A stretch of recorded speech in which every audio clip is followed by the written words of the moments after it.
अच्छा जी, बिस्मिल्लाहिर्रहमानिर्रहीम। Today we will discuss another topic of biological science. जो टॉपिक है हमारा बहुत इंपॉर्टेंट है ये भी। इसमें बाज़ वक़्त पेपर में क्वेश्चन आता है बायोफ्यूल्स। बायोफ्यूल्स का टॉपिक है, वो हमने डिस्कस करना है। Biofuels.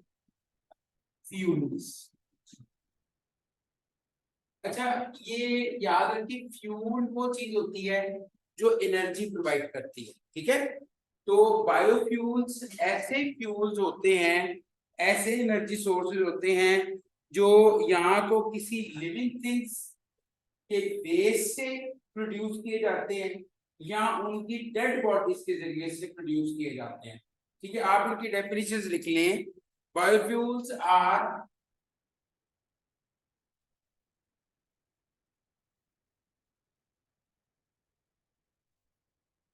Biofuels are the energy sources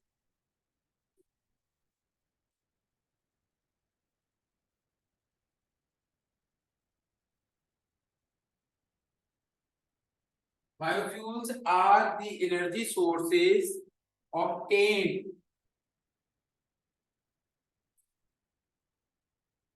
through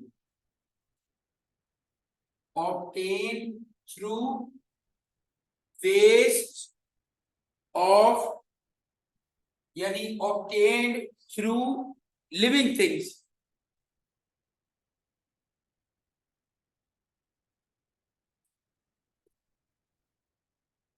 Things or wastes of living things. यानी कि ऐसा फ्यूल जो किसी भी लिविंग थिंग या उसके वेस्ट के जरिए से हासिल किया जाए, उसको हम क्या कहते हैं? बायोफ्यूल। अब फॉर लिविंग थिंग्स में आपको पता है दो चीजें आ जाती हैं आमतौर पे, प्लांट्स एंड एनिमल्स। तो ये चीज आपने याद रखनी है कि आमतौर पे बायोफ्यूल्स प्लांट्स और एनिमल्स के जरिए से हासिल किए जाते हैं, इसीलिए इनको बायोफ्यूल कहते हैं। क्योंकि बायो का मतलब होता है लाइफ, ठीक है ना, और फ्यूल का मतलब वो चीज जो आपको एनर्जी प्रोवाइड करे। ठीक है, अच्छा, ये बेसिकली ये जितनी भी लिविंग थिंग्स है ना, इसको हम कहते हैं बायोमास। हम क्या कहते हैं जी? बायोमास। और ये जो एनर्जी हम हासिल कर रहे होते हैं, इसको हम कहते हैं बायोमास एनर्जी।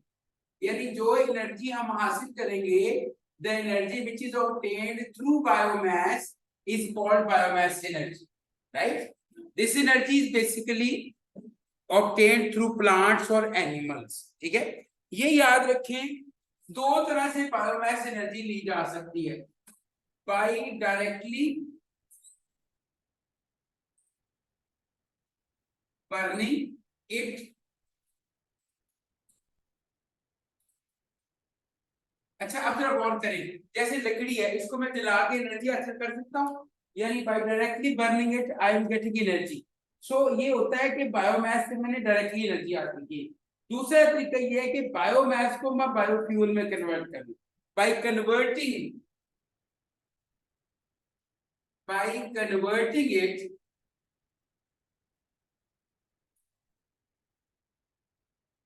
Into biofuel.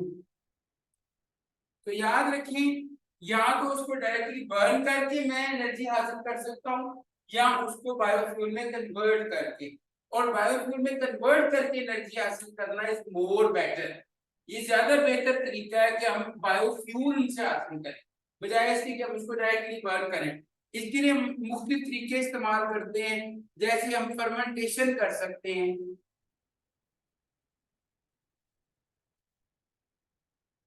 हम एस्टेरिफिकेशन कर सकते हैं, ये केमिकल प्रोसेसेस है, बायोकेमिकल प्रोसेसेस। ट्रांस एस्टेरिफिकेशन कर सकते हैं। इन प्रोसेसेस की डिटेल्स में हमें जाने की जरूरत नहीं है, लेकिन मैं वैसे बता रहा हूँ कि बायोमास एनर्जी अगर आपने लेनी हो तो उसके दो तरीके हैं, या तो बायोफ्यूल को डायरेक्टली आप बर्न करेंगे, या आप उसको कन्वर्ट करेंगे बायोफ्यूल के अंदर। Is it okay? राइट? अच्छा, हाउ टू मेक बायोफ्यूल्स? देखिए, how to make biofuels. Biofuels को बनाना कैसे बनाया जा सकता है और उसका क्या प्रोसेस होता है, उसका जनरल स्टेप्स क्या होते हैं, हम उनके हवाले से बात कर रहे हैं। ठीक है जी। जैसे हमारे पास है लिग्नो सेल्यूलोजिक बायोमास, यानी हमारे पास है जनाब एक ऐसा बायोमास जो वेस्ट है प्लांट्स का, जिसके अंदर सेलुलोज मौजूद है। ठीक है, तो हम किस तरह से इसको बायोफ्यूल में कन्वर्ट करेंगे? सबसे पहला स्टेप होगा प्रोसेसिंग। हम इसकी करेंगे प्रोसेसिंग।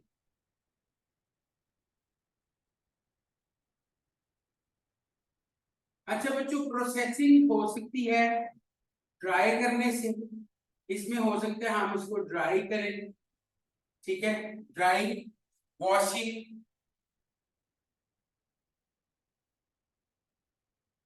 Water mixing. तो आपने ये चीज आपने ध्यान में रखनी है कि हमारे पास एक रॉ मटेरियल आ गया है लिग्नोसेल्यूलोजिक बायोमास, उसकी हमने सबसे पहले स्टेप में क्या करनी है? प्रोसेसिंग करनी है। प्रोसेसिंग के बाद हमने इसकी प्री ट्रीटमेंट करनी है, यानी ट्रीटमेंट से पहले उसकी हमने करनी है प्री ट्रीटमेंट। प्री ट्रीटमेंट का मतलब होता है प्रायर टू ट्रीटमेंट, यानी ट्रीटमेंट से पहले पहले हमने इसकी प्री ट्रीटमेंट करनी है। प्री ट्रीटमेंट फिजिकल भी हो सकती है, केमिकल भी हो सकती है, बायोलॉजिकल भी हो सकती है, और सॉल्वेंट्स के जरिए से भी हो सकती है। ये नोट कर लें, through physical methods, through biological methods,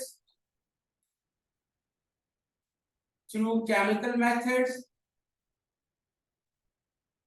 और थ्रू वेरियस सॉल्वेंट्स। तो बच्चों ये हमने की है इसकी प्री ट्रीटमेंट, यानी हमारा पहला स्टेप था प्रोसेसिंग, दूसरा स्टेप था प्री ट्रीटमेंट। ट्रीटमेंट से पहले हमने इसकी प्री ट्रीटमेंट किया। इसके बाद हम करेंगे हाइड्रोलिसिस। याद रखिए, उस बायोमास की हम करेंगे हाइड्रोलिसिस।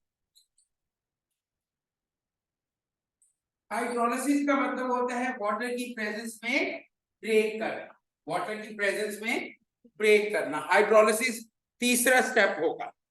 उसके बाद हम उसकी करेंगे फर्मेंटेशन।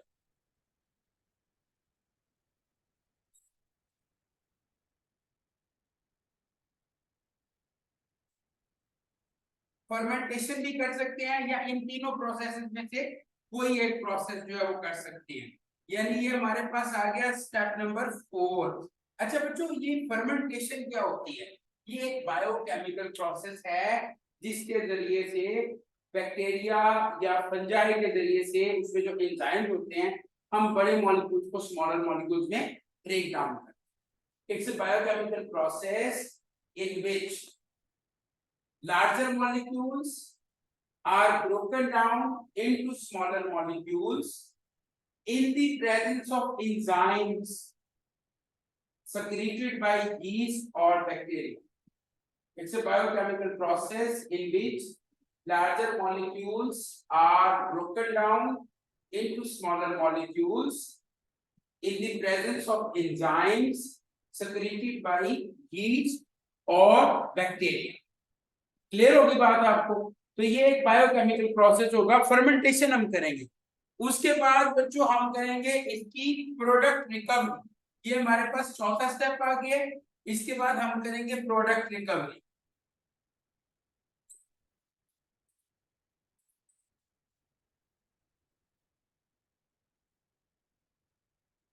प्रोडक्ट रिकवरी का मतलब है कि जो हमारी फाइनल प्रोडक्ट बनी है उसको हमने रिकवर करना है, फर्मेंटेशन के जरिए से जो बन गई है उसको वी हैव टू रिकवर। जी please, we have to recover the product, ठीक है ना, थ्रू डिस्टिलेशन एंड प्योरिफिकेशन। इसके पांचवा स्टेप है, इसमें हम डिस्टिलेशन के जरिए से और प्योरिफिकेशन के जरिए से इसको क्या कर लेंगे, ऑब्टेन कर लेंगे, हासिल कर लेंगे। तो ये होगी प्रोडक्ट रिकवरी। अच्छा बच्चों, ये जो प्रोडक्ट रिकवरी हुई है इसमें हमें क्या चीज मिल गई है? बायोफ्यूल। बायोफ्यूल मिल गया। अब बायोफ्यूल में याद रखें, बायोफ्यूल के अंदर एथेनॉल भी शामिल है। ठीक है, जब आप प्रोडक्ट रिकवरी कर लेते हैं तो फिर आपके पास तीन चीजें बनती हैं, यहाँ पे तीन चीजें रिकवर होती है, एथेनॉल, सॉलिड रेजिड्यू,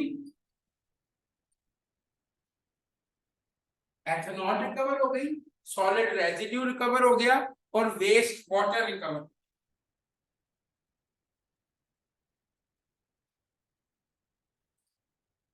तो ये है बायोफ्यूल बनाने का तरीका, हाउ टू मेक बायोफ्यूल्स। ठीक है, तो पहले मैंने आपको ये बताया कि बायोफ्यूल्स वो फ्यूल्स होते हैं जो कि प्लांट्स और एनिमल्स या उनके वेस्ट के जरिए से बनाए जाते हैं।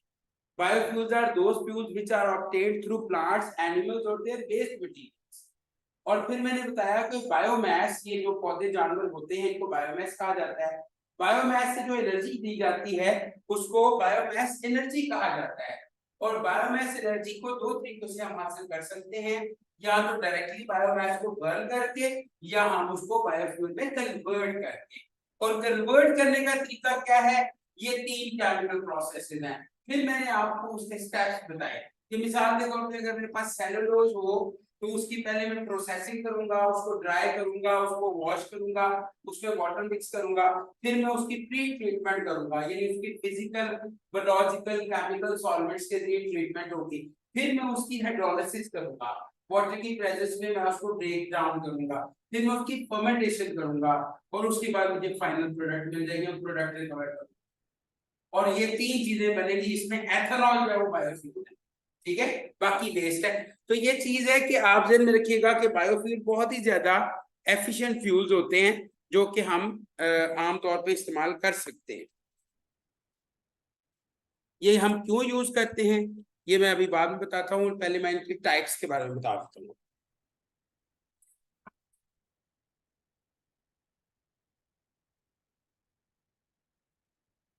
If you have completed it please take picture of it. आप इसकी पिक्चर ले लें और इसके बाद मैं आगे चलता हूँ। Biofuels types.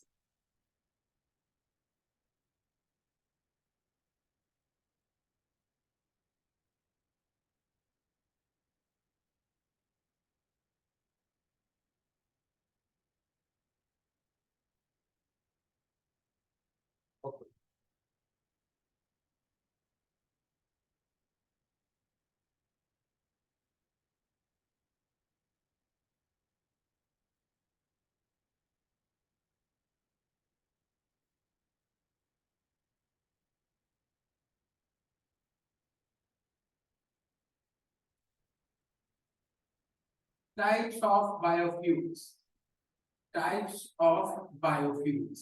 बच्चों बायोफ्यूल्स का कॉन्सेप्ट बहुत नया नहीं है, ना इतना पुराना ना नया है। बायोफ्यूल्स को बहरहाल रिसेंट दौर के अंदर बनाया गया है, और इसकी वेरियस टाइप के ऊपर बहुत ज्यादा काम हुआ है।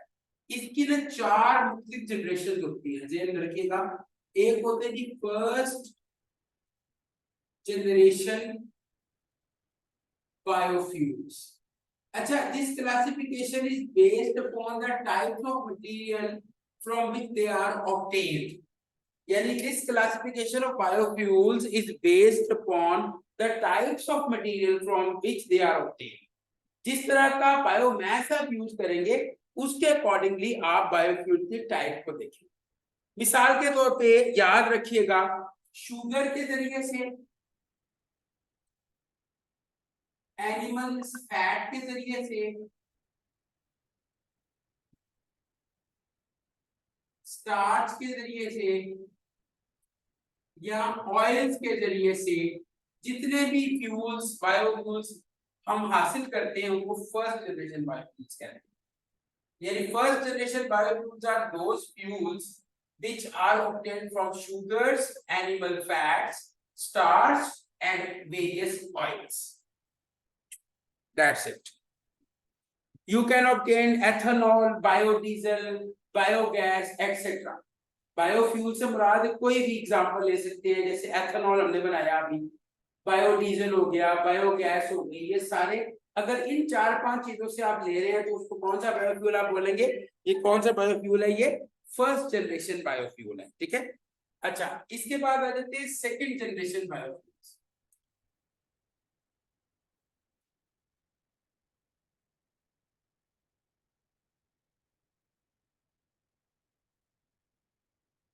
Basically, second generation biofuels are those fuels which are obtained from non-food crops.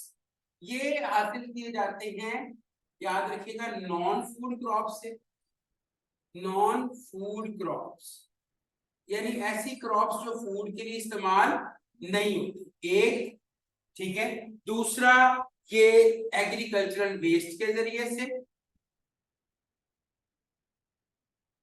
यानी ऐसा वेस्ट जैसे हस्क वगैरह होता है, ठीक है, छान लाइक होती है ना, हस्क वगैरह, would chips, would chips, switch grasses और विलो। विलो भी लकड़ी के छोटे छोटे टुकड़े होते हैं। तो आप जो भी इन चीजों से बायोफ्यूल आप प्रिपेयर करेंगे उसको आप क्या बोलेंगे? ये सेकंड जनरेशन बायोफ्यूल, क्योंकि इसमें आप वो चीजें भी यूज कर सकते हैं जो नॉन फूड क्रॉप्स है, जो एग्रीकल्चरल वेस्ट है। इसमें आप और करें कि वेस्ट भी मैनेज हो रहा है और आप फ्यूल भी प्रिपेयर कर रहे हैं, ठीक है। तो ये होते हैं सेकंड जनरेशन बायोफ्यूल्स। इसके बाद कुछ होते हैं third generation biofuels.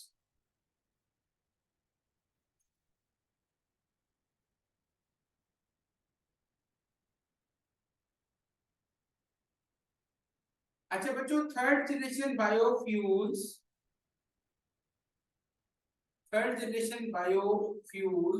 are those fuels which are obtained from algae and fast growing plants या बायोमास। आपको पता है एल्गी जो काई होती है वो बहुत तेजी से साथ में होती है, पानी के अंदर जो सबसी बन जाती है वो काई कहते हैं इसको। तो ये याद रखिएगा कि एल्गी या क्विकली फास्ट ग्रोइंग बायोमास के जरिए से जो फ्यूल बनाए जाएंगे उनको थर्ड जनरेशन बायोफ्यूल कहते हैं। क्योंकि जब बायोफ्यूल बनने शुरू हुए थे ना, उस वक्त साइंटिस्ट को ये आइडिया नहीं था कि हम एल्गी वगैरह से भी बायोफ्यूल बना सकते हैं। उन्होंने शुरू शुरू में ये वाले फ्यूल बनाने शुरू किए, जानवरों की फैट से बना लिया, उनके बेस से बना लिया, स्टार्च से बना लिया, ऑयल से बना लिया। फिर डेफिनेटली उन्होंने इसके सेकंड जनरेशन पे आ गए, फिर वो थर्ड जनरेशन पे आ गए। अब साइंस ने मजीद तरक्की की तो अब हम आगे में फोर्थ जनरेशन बायोफ्यूल्स के ऊपर।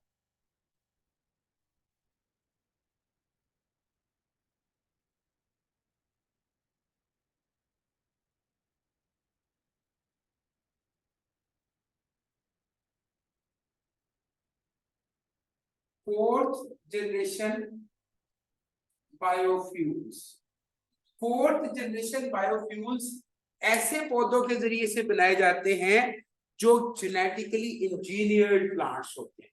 तो लिख लें, fourth generation biofuels are manufactured through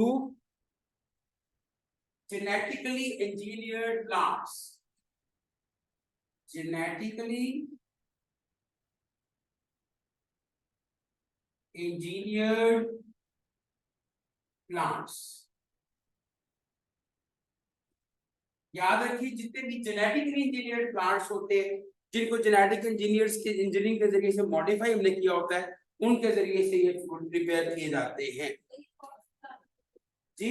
जैसे कि कोई भी एल्जियन फंजाई, लेकिन उसको हमने मजीद मॉडिफाई कर दिया जेनेटिक इंजीनियरिंग के जरिए से। उसमें हमने पता क्या करते हैं, हम उनके जो break down, cellulosic break down के बैरियर होते हैं ना, उनको हम लो एनर्जी पे ले आते हैं। ये नोट कर लें आप, these fuels have low barriers, लिखे, these fuels have low barrier to lower barrier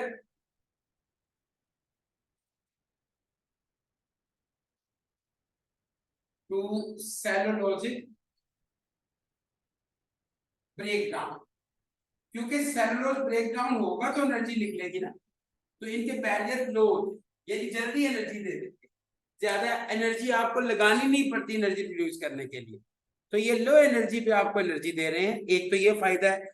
दूसरा, ये जो बायोमास होता है इसकी यील्ड हाई होती है, एम हाई की, हाई एनर्जी की, यानी जो फोर्थ जनरेशन के बायोफ्यूल होंगे उनकी एनर्जी यील्ड से ज्यादा होगी, आप ज्यादा एनर्जी उनसे हासिल कर सकेंगे इजी। तो इसलिए आजकल जो फोर्थ जनरेशन बायोफ्यूल्स हैं वो इस्तेमाल होते हैं। Is it okay, clear? तो अब फर्स्ट जनरेशन, सेकंड, थर्ड और अब आ गई फोर्थ जनरेशन की बात। अच्छा, now that's very important thing कि बायोफ्यूल्स के ऊपर क्रिटिसिज्म क्या है। कुछ लोग हैं जो बायोफ्यूल्स पर क्रिटिसिज्म करते हैं। क्रिटिसिज्म ये है कि अगर आप बायोमास को यूज करना शुरू कर देंगे फॉर एनर्जी प्रोडक्शन तो फ्यूचर में पौधे और जानवर खत्म हो जाएंगे, loss of biodiversity. This is basically the criticism on biofuels, that more biofuel production can lead to loss of biodiversity. कि अगर आप ज्यादा एनर्जी प्रोड्यूस करोगे, ज्यादा बायोमास यूज करोगे तो बायोडाइवर्सिटी का लॉस हो, ठीक है। लेकिन you know very well के this is a renewable energy resource. Renewable energy resource is that energy resource which can be used and used again and again. अगर आप पौधे यूज कर रहे हो आप उसको रीग्रो भी कर रहे हैं, और अगर आप हायर पेस पे उसको रीग्रो करो, एफॉरेस्टेशन रीफॉरेस्टेशन करो तो डेफिनेटली इस लॉस को मिनिमाइज किया जा सकता है, ठीक है। तो इसलिए जो क्रिटिसिज्म है ये इतना पावरफुल नहीं है। लेकिन why we use biofuel in place of other fuels, अब आगे ये चीज आ जाती है कि हमें बायोफ्यूल क्यों यूज करने चाहिए, बायोफ्यूल हमारे लिए क्या फायदे देते हैं या उनके क्या एडवांटेजेस हैं। तो ये नोट कर ले बायोफ्यूल के एडवांटेजेस। सबसे पहले मैं, चले ये इसको रब कर लेगा, इसकी पिक्चर बना लें, इसके मैं एडवांटेजेस बताता हूँ। इसके 6 एडवांटेजेस हैं।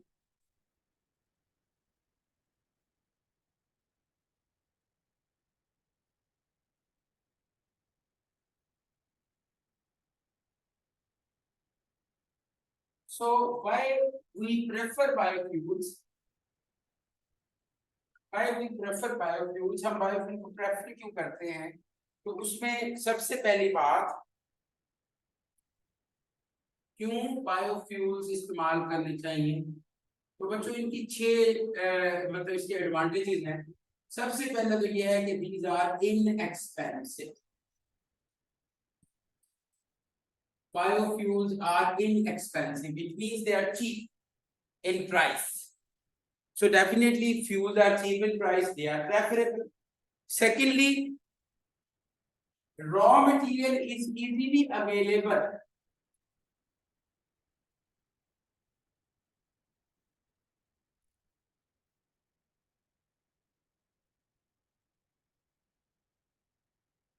इसका जो रॉ मटेरियल है, रॉ मटेरियल के लिए हमें क्या चाहिए, शुगर, वो स्टार्च, पेस्ट, ऑयल्स या एलगी, ये इजीली अवेलेबल है। इसका रॉ मटेरियल इजीली अवेलेबल है, ठीक है ना जी।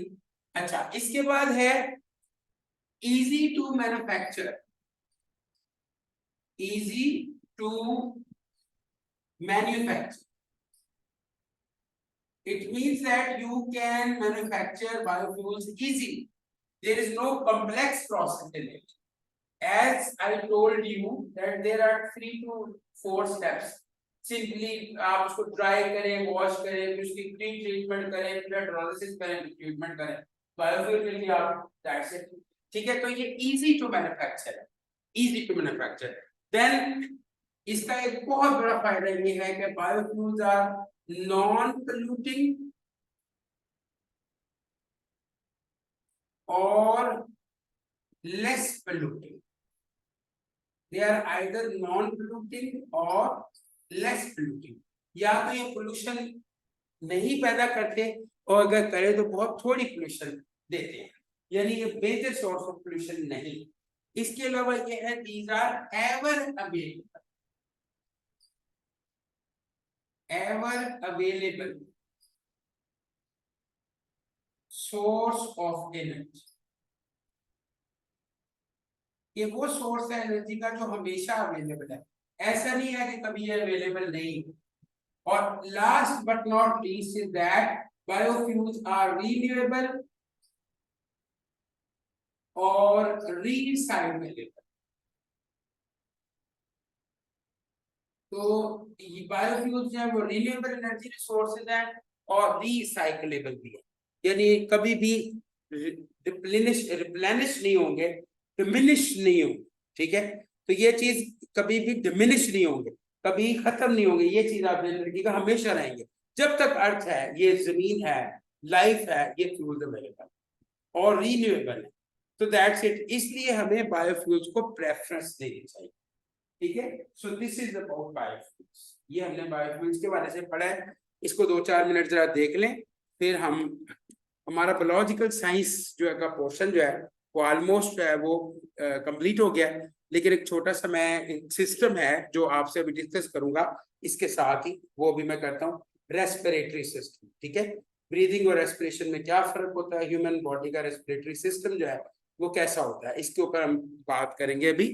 तो इसको बच्चों आप देख लें, देन मैं आपको लिंक भी दोबारा शेयर करता हूँ क्योंकि link is about to over.